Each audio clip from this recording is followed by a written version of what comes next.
Good morning, students.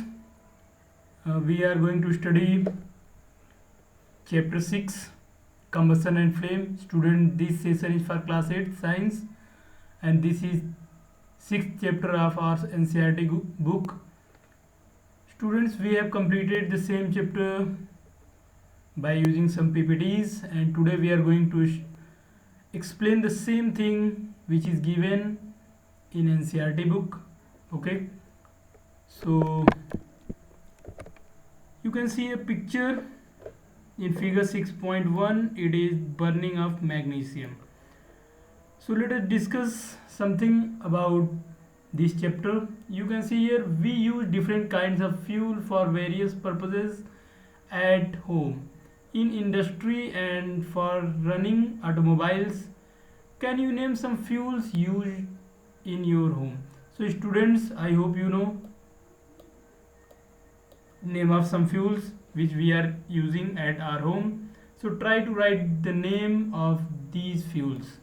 Okay, try to write at least 4 fuels which we are using at our home. Okay, because we have completed this session. Okay, so try to note it down. I will give you answer in the last. Okay, so I am not giving answer here because I have already explained and I have already answered these questions. So try to write answer of this question. Okay, I will give you answer in the last. Name a few fuel used in trade and industry. So now name some fuel which we are using in industries. Okay, so let me give you answer. आपको पता है LPG, would, okay, ये सब हैं. आप kerosene oil का भी use किया जाता है स्टोव्स में, जो कि हम लोग डोमेस्टिक यूज़ के लिए ये सब फ्यूल यूज़ करते हैं. इंडस्ट्रीज़ की बात करें तो हम लोग कोल गैस, ठीक है, इन सभी का यूज़ करते हैं इंडस्ट्रीज़ में. What fuel are use for running automobiles. अब देखिए ऑटोमोबाइल्स के लिए कौन से फ्यूल यूज़ किए जाते हैं, तो आपको पता है पेट्रोल, डीजल, सीएनजी, ये सभी ऑटोमोबाइल्स के लिए यूज़ किए जाते हैं. Your list will contain fuel like, अब देखिए यहाँ पे आंसर दिए हुए हैं, wood, coal, charcoal, petrol, diesel, compressed natural gas. Now you can classify them कि इनमें से कौन कौन से आप अपने घर पे यूज़ करते हैं, कौन कौन से इंडस्ट्रीज़ में यूज़ किए जाते हैं और कौन कौन से ऑटोमोबाइल्स के लिए यूज़ किए जाते हैं. So you can classify here. Okay, I have already given answer of this question, these 3 questions. So you are familiar with burning of a candle. Now आप burning of a candle तो ज़रूर देखा होगा आपने. So what is difference between the burning of a candle and burning of a fuel like coal? ये आपको यहाँ पे डिफरेंस बताना है कि जो कैंडल जलती है और जो फ्यूल जलते हैं उन दोनों में क्या डिफरेंस है. तो यहाँ पे फिर से एक बार देखते हैं. What is the difference between the burning of candle and burning of fuel like coal. तो यहाँ पे देखिए ये बहुत इंटरेस्टिंग क्वेश्चन यहाँ पे बन रहा है. Okay, what is difference between the burning of candle and burning of fuel like coal. Okay, maybe you are able to guess right. तो यहाँ पे उम्मीद है कि आप सही जानते हैं. स्टूडेंट, ये चैप्टर आपको पहले ही कम्प्लीटली डिस्कस कर दिया गया है पीपीटी के मीडियम से. अभी हम लोग एनसीईआरटी बुक के अकॉर्डिंग जो भी चीज़ें हैं उसको डिस्कस कर रहे हैं. तो एक तरीके से ये रिवीजन है और आई होप कि आपको मैक्सिमम क्वेश्चंस के आंसर आ रहे हैं. फिर भी हम सारे क्वेश्चंस के आंसर आपको बताते चलेंगे. ओके, सो देखते हैं answer. Candle Burns with flame. तो यहाँ पे आप आंसर देख सकते हैं. Candle burn with flame whereas coal does not. Similarly you will find many other materials burning with flame. तो यहाँ पे आप देख सकते हैं कि जो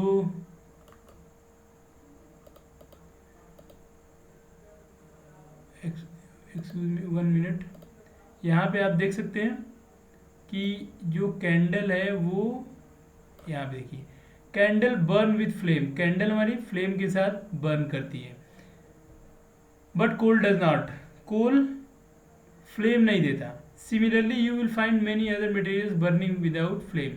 तो आप और मटेरियल्स को ढूंढ सकते हैं जो बिना फ्लेम के जलते हैं, ठीक है। कोल जैसे कौन कौन से ऐसे मटेरियल है जो फ्लेम नहीं देते, ठीक है। तो यहाँ पे अब हम लोग जा रहे हैं स्टडी करने। Let us study the chemical process of burning and type of flame produce during this processes. तो अब हम लोग ये पढ़ने जा रहे हैं, केमिकल प्रोसेस ऑफ बर्निंग पढ़ेंगे and types of flame produce during this process. तो इस प्रोसेस में कितने टाइप की फ्लेम्स प्रोड्यूस होती हैं, okay. So let's see what is combustion. This is a question and let's understand the answer of this question. What is combustion? So check. Recall the activity of burning of magnesium ribbon performed in class 7th. We learned that magnesium burned to form magnesium oxide and produced heat and light. तो यहाँ पे देखिए magnesium जब oxygen की presence में burn होता है तो मैग्नीशियम ऑक्साइड बनाता है और उसके साथ हीट और लाइट भी प्रोड्यूस करता है। यही एक्टिविटी हमने क्लास 7 में पढ़ी है। तो क्लास 7 में हमने क्या पढ़ा था, एक मैग्नीशियम रिबन है जिसको हम जब बर्न करते हैं इन प्रेजेंस ऑफ एयर तो वो मैग्नीशियम ऑक्साइड बनाता है और उसके साथ हीट और लाइट देता है, okay. So we can perform a similar activity with a piece of charcoal. तो यहाँ पे हम चारकोल के साथ सिमिलर एक्टिविटी कर सकते हैं, okay. hold the piece with a pair of tongs and bring it near the flame of a candle or Bunsen burner। तो यहाँ पे देखिए बोला जा रहा है कि हम लोग जो एक्टिविटी करेंगे उसमें क्या करेंगे, तो उसका एक पीस लेंगे और उसको पेयर ऑफ टोंग से पकड़ के कैंडल या फिर बूंसन बर्नर बर्निंग के लिए यूज़ किया जाता है ये, ठीक है, उसके पास ले आते हैं। तो हम लोग क्या ऑब्जर्व करेंगे यहाँ पे, तो देखिए हमारी ऑब्जर्वेशन क्या होने वाली है यहाँ पे। So we find that charcoal burns in air. हम लोग पाएंगे कि चारकोल एयर में बर्न करेगा। We know that coal too burns in air producing carbon dioxide heat and light. तो हमें क्या मिलेगा, हमें ये मिलेगा कि चारकोल एयर में जलेगा और उसके जलने के साथ वो तो जलेगा ही, और हम ये भी जानते हैं कि कोल भी जलता है एयर में और क्या देता है, carbon dioxide heat and light. तो अगर एयर में आप कोल को जलाते हैं तो ये कोल भी आपको क्या देता है, अगर एयर में कोल को जलाते हैं तो आपको कार्बन डाइऑक्साइड इन्वायरमेंट में जाती है और हीट और लाइट मिलती है, ठीक है। तो ये है हमारी ऑब्जर्वेशन। तो जब आप चारकोल को बर्न करेंगे तो चारकोल एयर में बर्न होगा, ऐसे ही कोल भी बर्न होता है और कोल बर्न होने के साथ कार्बन डाइऑक्साइड हीट और लाइट प्रोड्यूस करता है। यहाँ पे आप इस पिक्चर 6.1 में देख सकते हैं, इसमें मैग्नीशियम रिबन को बर्न किया जा रहा है जिससे मैग्नीशियम ऑक्साइड बनता है और हमें हीट और लाइट मिलता है। ये जो देख रहे हैं ये पेयर ऑफ टोंग है जिससे इस रिबन को पकड़ के जलाया जाता है सेफ्टी के लिए, ठीक है। तो यहाँ पे देखिए the chemical process in which a substance react with oxygen to give off heat is called combustion. तो यहाँ पे कंबसन की डिफिनीशन आपको मिल रही है, बहुत इंपॉर्टेंट है ये। तो यहाँ पे देखिए व्हाट इज कंबसन अगर आपसे पूछा जाता है तो आप यहाँ पे आंसर बता सकते हैं, a chemical process in which a substance react with oxygen to give off heat is called combustion. तो एक केमिकल प्रोसेस है जिसमें कोई सब्सटेंस ऑक्सीजन से रिएक्ट करता है और हीट देता है। एक्चुअली ये बर्निंग की ही बात कर रहा है। तो आप यहाँ पे लिख सकते हैं कि एक केमिकल प्रोसेस है जिसमें सब्सटेंस ऑक्सीजन के साथ रिएक्ट करता है और क्या देता है, हीट। तो यहाँ पे ये देखिए ये कंबसन प्रोसेस है, ओके। तो ये है कंबसन,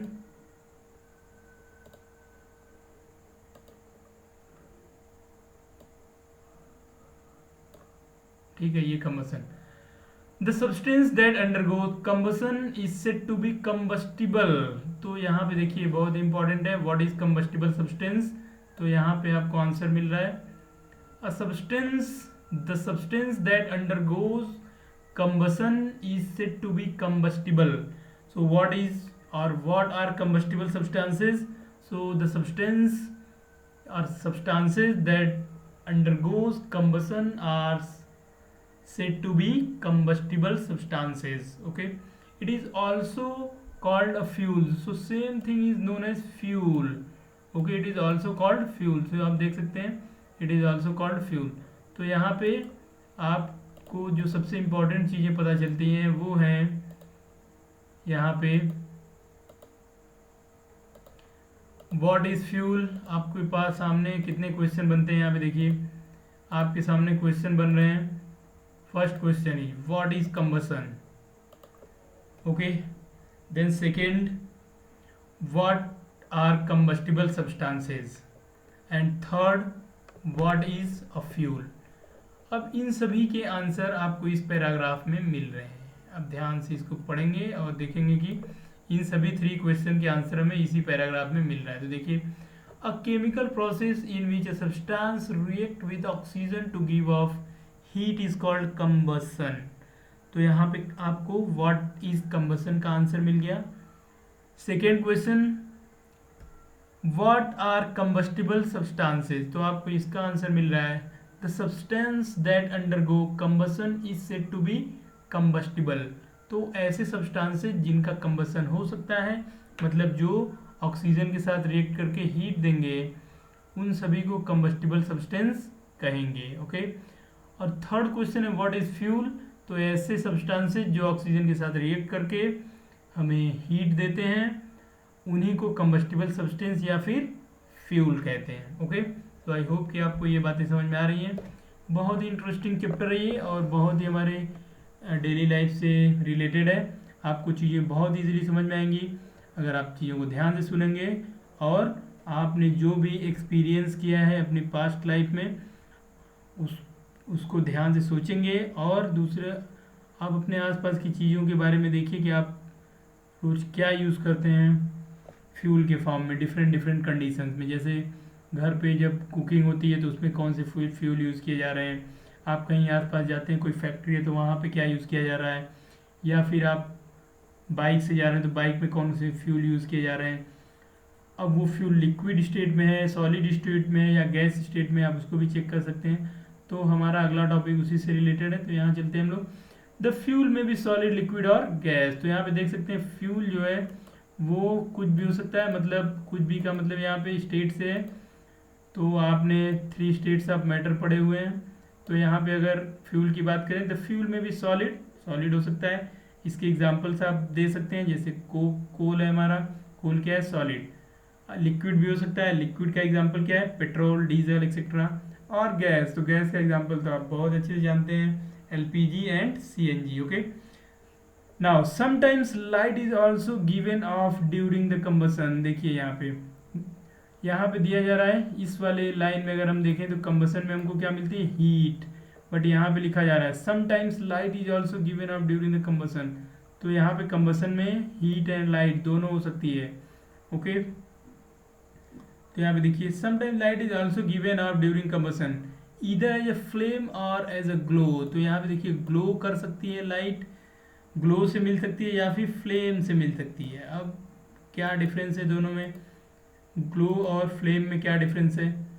आई होप कि आपको ये डिफरेंस पता हो, बट नहीं पता है तो हम इसको डिस्कस करने वाले हैं अभी, ठीक है। तो ध्यान से सुनेंगे। तो यहाँ पे देखिए फ्लेम है, यहाँ पे देखिए ग्लो है। अब आप सोच सकते हैं कौन से ऐसे चीज़ें जो ग्लो करती हैं, क्या ग्लो करना ही फ्लेम है, या फ्लेम आपने कहाँ देखा है, तो आपने कैंडल फ्लेम देखा है। उस फ्लेम को आप कंपेयर कर सकते हैं ग्लो के साथ। ग्लो क्या है, जैसे आप कोल जलाते हैं तो जब उसको अगर कभी तेज हवा मिलती है तो आप वहाँ पे ग्लो होता है, वो जो लाइट मिलती है उसको ग्लो बोलते हैं, ठीक है। तो यहाँ पे देखिए in the reactions mentioned above magnesium and charcoal are combustible substances, okay. तो यहाँ पे देखिए एबव जो हमने डिस्कशन किया इसमें मैग्नीशियम और चारकोल क्या है, कंबस्टिबल सब्सटेंस है, ओके। क्यों है ये कंबस्टिबल सब्सटेंस, क्योंकि ये ऑक्सीजन की प्रेजेंस में हमें हीट और लाइट देता है। यहाँ पे कोल भी है कंबस्टिबल सब्सटेंस, ओके। तो यहाँ पे देखते हैं, we were told that food is a fuel for our body. तो ये तो आप जानते हैं फूड से ही हमें एनर्जी मिलती है, इसलिए फूड से ही हमें एनर्जी मिलती है, इसलिए फूड हमारे लिए क्या है, फ्यूल है हमारी बॉडी के लिए। तो हमारी बॉडी के लिए फ्यूल क्या है, फूड, ओके।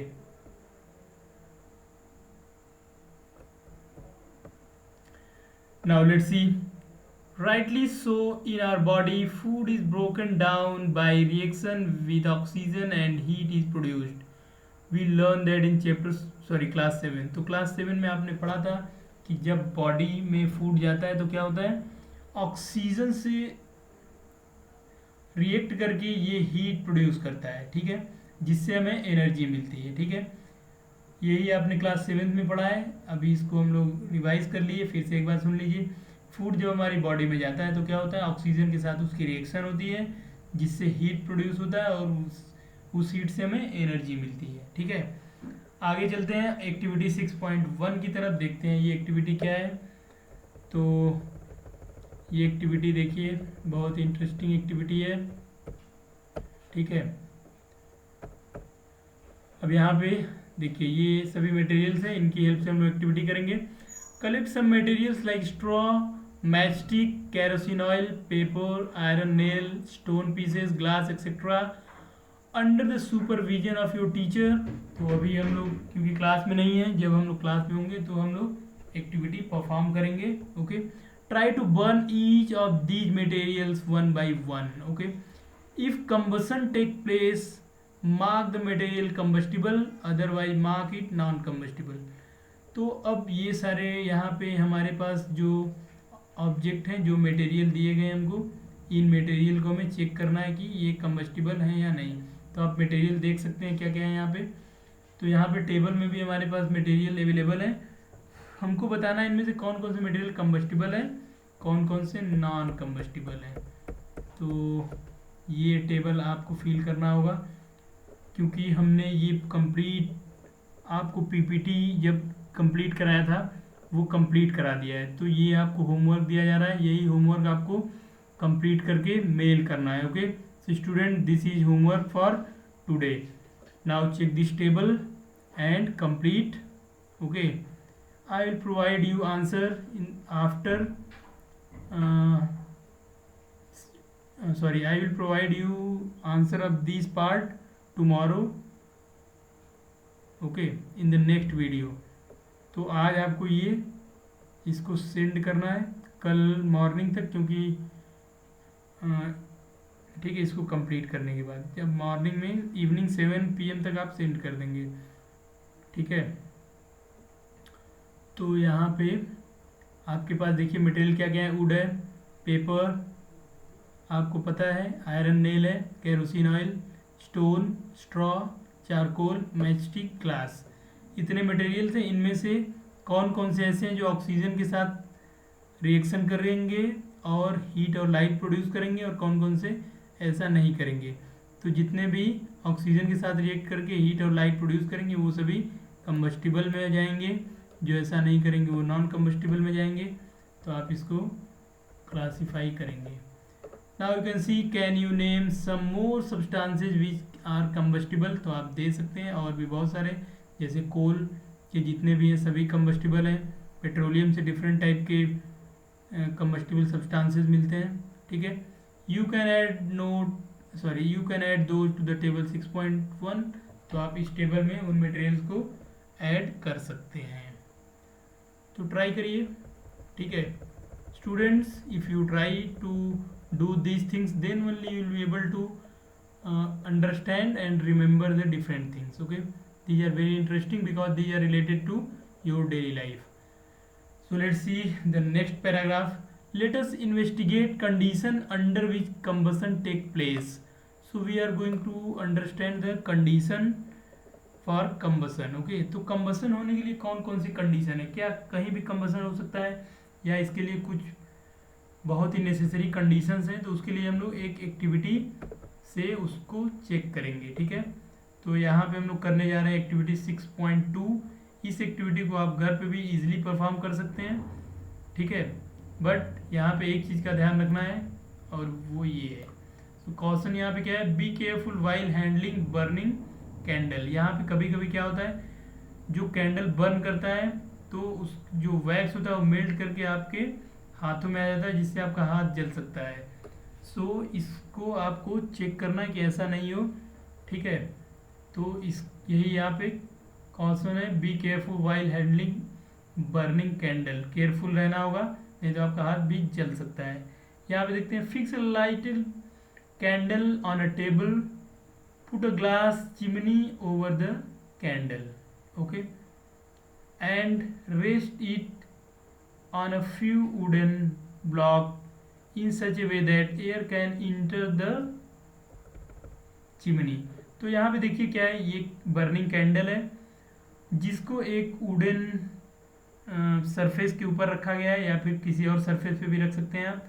इसके बाद इसको चारों तरफ एक एक ग्लास चिमनी लिया गया है जिसको इस तरीके से रख दिया गया है कि कैंडल इसके अंदर रहे, ओके। नाउ स्टूडेंट, ये वाला जो पोर्शन है यहाँ पे फिगर 6.2a में आप देख सकते हैं, ये वाला पार्ट, ठीक है।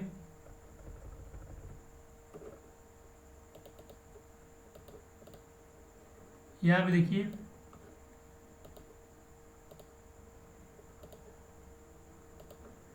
आप यहाँ पे फिगर 6.2a में देख सकते हैं, ठीक है।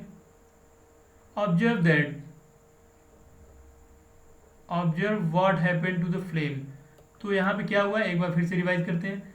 Fix a lighted candle on a table, put a glass chimney over the candle and rest it on a few wooden blocks. तो यहाँ पे एक चिमनी को यहाँ पे रखा गया है, सॉरी, एक कैंडल को एक सरफेस पे रखा गया है, ठीक है। अब उसके बाद दो वुडन ब्लॉक लगा के एक ग्लास चिमनी को यहाँ पे रख दिया गया है, ठीक है। तो यहाँ पे देखिए, यहाँ पे जो वुडन ब्लॉक रख के आप इस चिमनी को रखेंगे, ये वाला सरफेस जो है ये क्लोज्ड है, बट यहाँ पे चिमनी ऊपर है जिससे इधर से इसके अंदर एयर इंटर कर सकती है इसके अंदर से।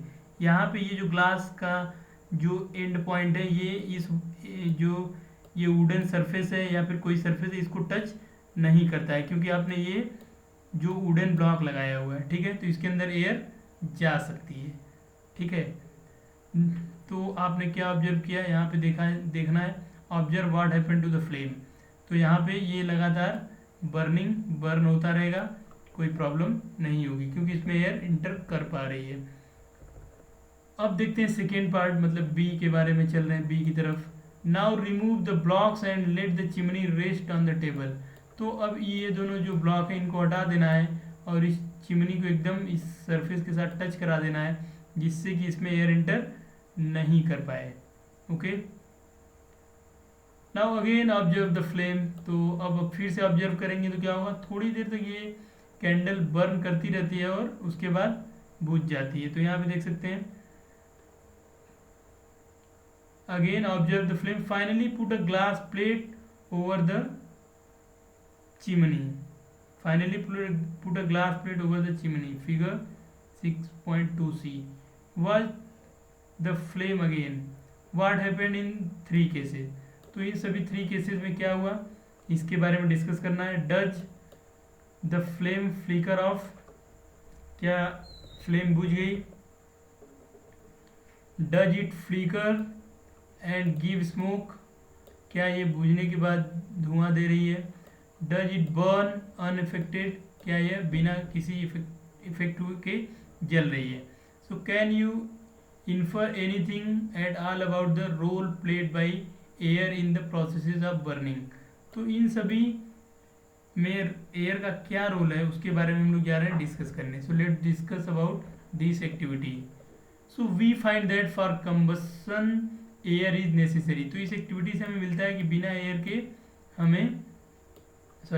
के कंबसन पॉसिबल नहीं है। क्यों, अब देखते हैं। The candle burn freely in case first, ठीक है। फर्स्ट केस में जो कैंडल है वो कॉन्टिन्यूसली या फ्रीली बर्न कर रही थी। क्यों, because when air can इंटर्स the chimney from below, क्योंकि इसमें इंटर कर रही थी एयर, क्योंकि जो चिमनी है वो सरफेस को टच नहीं कर रही थी जिससे एयर उसके अंदर इंटर कर सकती थी। सेकेंड केस में देखिए, in second case when air does not enter the chimney from below the flame flickers and produces smoke. उस कंडीशन में क्या हुआ, फ्लेम बुझ गई और वो स्मोक प्रोड्यूस करने लग गई। In case see the flame finally goes off because the air is not available. तो फाइनली एकदम से ये बुझ गई क्योंकि एयर एकदम अवेलेबल नहीं था। तो यहाँ पे देखिए ये है पूरी जो एक्टिविटी है उसके बारे में। इससे ये पता चलता है कि एयर नेसेसरी है बर्निंग के लिए, या आप बोल सकते हैं कंबसन के लिए। सो अब देखते हैं, we have read that the sun produces its own heat and light, it is also some kind of combustion. तो यहाँ पे आपको पता है कि जो सन है वो भी हमें क्या देता है, हीट और लाइट देता है, तो ये भी एक टाइप का कंबसन है। In the sun heat and light are produced by nuclear reactions. तो सन के अंदर क्या होता है, न्यूक्लियर रिएक्शंस होते हैं जिससे हमें हीट और लाइट मिलती है। You will learn about this process in higher classes. तो इसके बारे में डिटेल में आपको हायर क्लासेस में एक्सप्लेन किया जाएगा। यहाँ पे आपको बस इतना ही पता होना चाहिए कि in the sun heat and light are produced by nuclear reactions. Okay, now let us understand, let us see one another activity, that is activity 6.3. Okay, so let's see.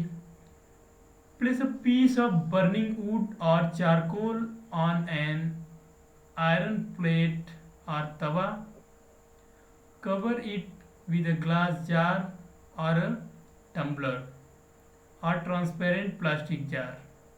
Observe what happens. Does charcoal stop burning after some time?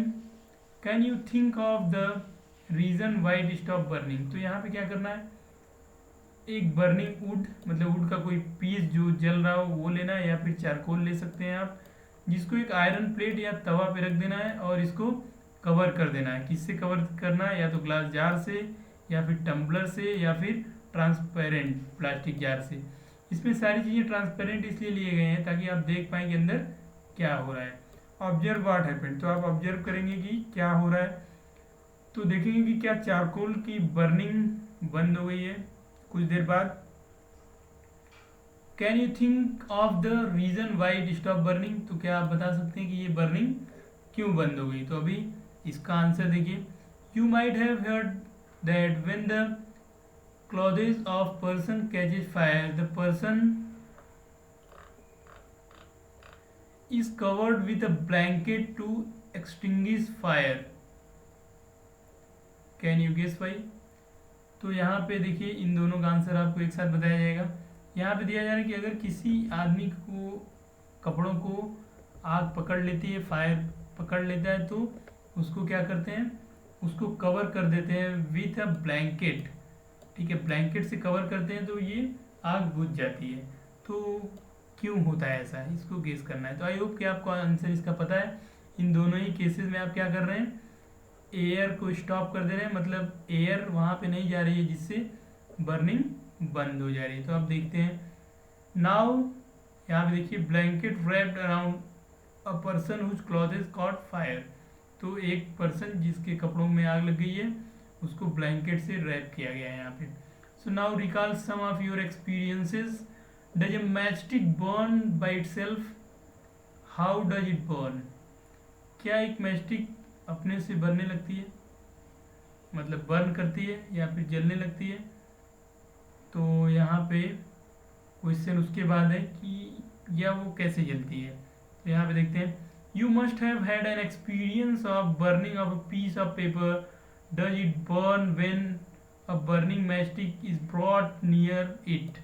तो यहाँ पे देखिए ये तो experience सभी ने किया होगा आई होप। तो यहाँ पे देखिए, can you burn a piece of wood by burning a lighted matchstick near it, why do we have to use paper और kerosene oil to start fire in wood और कोल।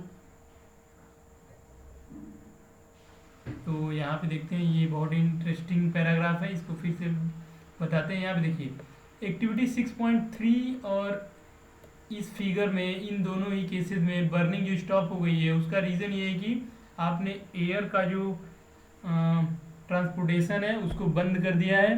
एयर इसको नहीं मिल रही है क्योंकि एयर एक मोस्ट इम्पॉर्टेंट नेसेसरी कंडीशन है burning के लिए, क्योंकि उसमें ऑक्सीजन होता है। तो इन दोनों केसेस में आपने ऑक्सीजन को स्टॉप कर दिया, मतलब एयर जाने से वहाँ पे रोक दिया, जिसकी वजह से इन दोनों केसेस में बर्निंग स्टॉप हो गई।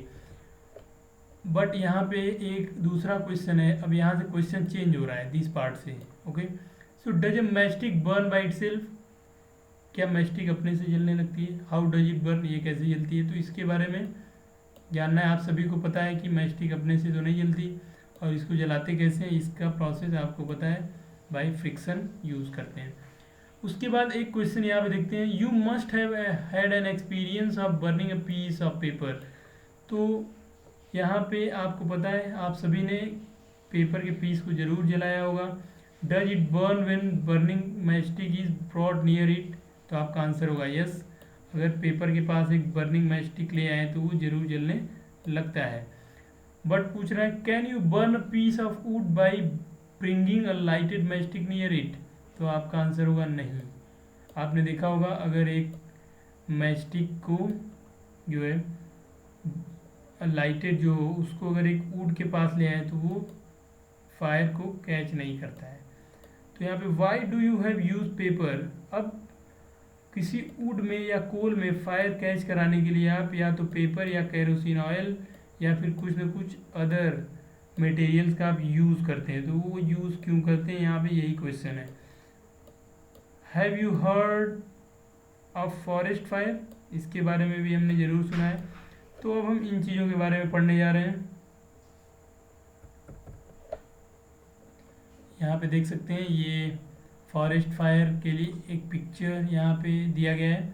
During extreme heat of summer at some places dry grass catches fire from the grass, it spreads to trees and very soon the whole forest is on fire, it is very difficult to control such fire. तो यहाँ पे आप देख सकते हैं extreme heat summer में, जब summer season में बहुत हाई टेम्परेचर हो जाता है उस समय यहाँ पे जो ड्राई ग्रास होते हैं उनमें फायर उनमें कैच कर लेता है और धीरे धीरे ये पूरे जंगल में फैल जाता है और बहुत डेंजर हो जाता है, जिसको कंट्रोल करना बहुत ही डिफ़िकल्ट हो जाता है। ओके, तो यहाँ पे ये फॉरेस्ट फायर का एक पिक्चर यहाँ पे दिया गया है, आपकी स्क्रीन पे दिख रहा होगा। बहुत ही डेंजरस ये फायर होते हैं, इसको कंट्रोल करना बहुत डिफ़िकल्ट होता है। ओके,